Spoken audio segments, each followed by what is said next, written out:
Hi friends, అందరికీ నమస్తే.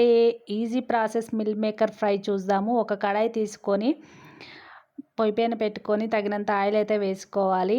Oil హీటెక్కిన తర్వాత మనం ఒక ఆనియన్ సన్నగా అయితే కట్ చేసి వేసుకోవాలి. ఆనియన్ కొంచెం ఫ్రై అయిన తర్వాత మినపప్పు అయితే వేసుకోవాలి. మనకు మిల్ మేకర్ ఫ్రైలోకి మినప్పప్పు కరివేపాకుతోటే ఫ్రై అనేది చాలా బాగుంటుంది. కొంచెం ఆనియన్ ఫ్రై అయిన తర్వాత ఇందులో కొంచెం మినప్పప్పు, పసుపు, అల్లం వెల్లిపాయ పేస్టు, కరివేపాకు వేసుకొని ఫ్రై చేసుకోవాలి.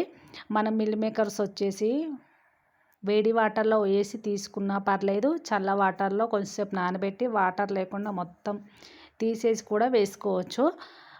వేడి వాటర్లో అయితే కొంచెం మళ్ళీ తీయడానికి కాలుతుంది అనుకుంటే చల్ల వాటర్లో అయినా పర్లేదు. కాకపోతే మనం అందులో కొద్దిసేపు నానబెట్టేసి వాటర్ లేకుండా పిండేసి వేసుకోవాలి. కరివేపాకు కొంచెం ఫ్రెష్ది ఉంటే చూడండి, కరివేపాకు కొంచెం ఎక్కువ వేసుకోండి, సూపర్ టేస్ట్ ఉంటుంది ఫ్రైలోకి. నా దగ్గర కొంచెం ఫ్రెష్గా లేదనమాట, ఇంకా ఫ్రెష్ కరివేపాకు అయితే సూపర్ ఉంటుంది.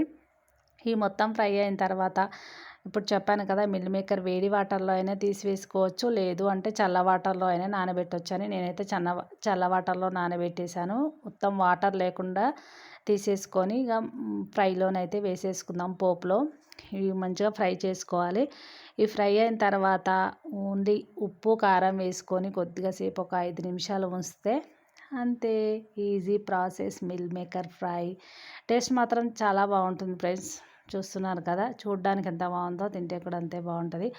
ఒకసారి కనుక మీకు నచ్చినట్టయితే ప్లీజ్ ట్రై చేయండి ఫ్రెండ్స్. ఓకేనా? Thank you so much. Bye మరి.